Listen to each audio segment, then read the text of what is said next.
Hi, I'm Steve. And I'm Todd. Welcome to Cotton Suburbia.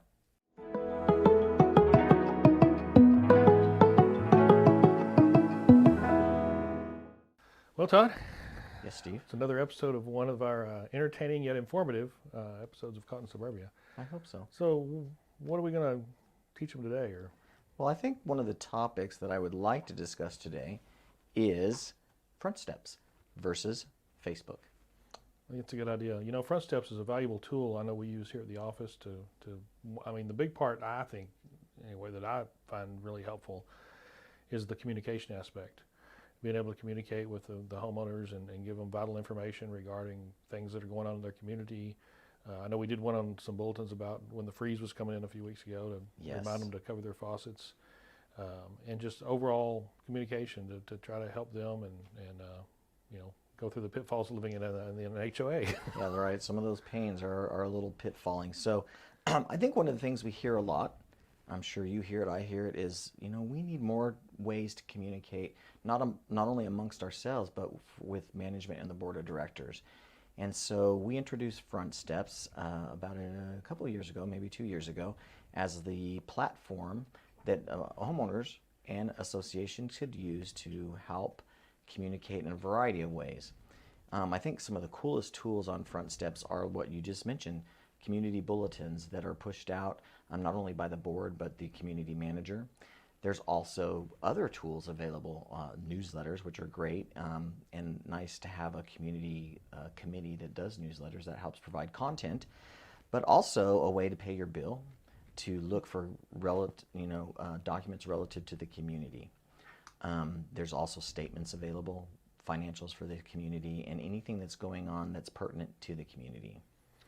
I know a lot of times we get phone calls on where they can find their governing documents, where they can find about the rules or how to rent the amenity center, and different questions they have. And I know all those documents, we refer them usually back to Frontsteps because it's a lot easier and faster for them to pull those up on their device or on their computer, as opposed to us taking the time to email those to them. It's just a lot faster for them to be able to use that app.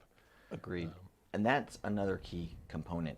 Not only is Frontsteps versatile in that you can use your tablet or your desktop or your handheld device, it has the tools right in your at your fingertips, not in your fingertips, but that may be something coming. No, it has that right in your hand, right? So you can have that information and you can use it as much or as little as you want. I think one of the really cool features is paying your assessments. So you can use that however they're due, and just with this click of a button, you're able to get that taken care of and schedule it for reoccurring payments. So if you're on a monthly or a quarterly or annual setup, you can actually do that and set it and forget it, which is a nice feature.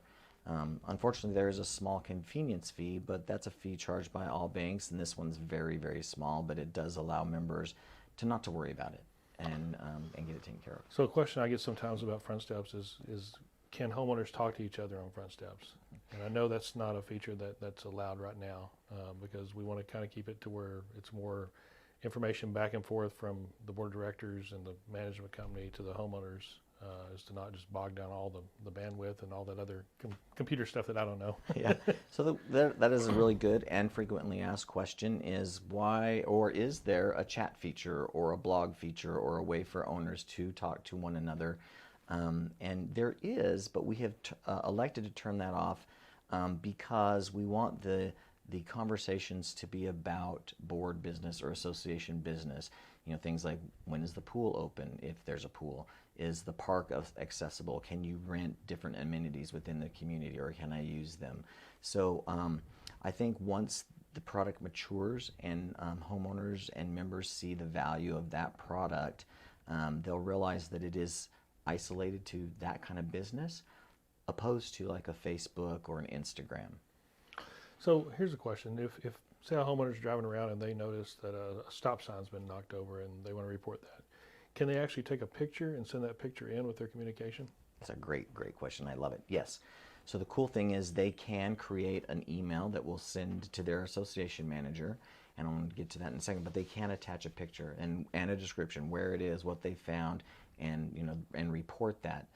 The nice thing is because it's monitored by the entire staff at Foresight, if their community manager happens to be away from their desk or out on inspections or doing something in the community, it does get addressed immediately. And a lot of times I know we have an inspection team that goes out to most of our communities and actually does inspections and looks for violations of the covenants and restrictions. And I know a valuable tool for me, I know as a community manager, is I can send out a bulletin if there's a neighborhood or a community that's having an issue of, say everybody needs to cut their grass, or a good portion of people who haven't been cutting their grass. Instead of going out and issuing a bunch of violations, I can send a mass email out or a mass message out, either through Frontsteps, and just let people know, hey, let's mow our grass, because we hate giving violations out. Absolutely. I think as a community tool, it is a fabulous tool. I think one of the keys that I'd like to just remind individuals is register. There's so much information you have. Again, it's not going to probably be your social media website, but if you do need information about your community, you can scan the QR code and register for that. You can go to frontsteps.com and find your community that way, but ideally using that QR code. So I don't have to worry getting a friend request on Frontsteps, is what you're saying. Exactly. Okay. No friend requests on Frontsteps. All right. Well, that's I think it's a lot of information. I know in an upcoming episode of Cotton Suburbia, we're going to be talking about Facebook and how that relates to the community. But today's all about Frontsteps, and there's a lot of differences. But Frontsteps is a very valuable tool. And like I say, if you're watching this video and you haven't gotten on Frontsteps yet, I think they're going to put that QR code up so that you can just scan that with your device and get registered and logged in and be a part of Frontsteps. So awesome. So don't forget to like, subscribe, and comment.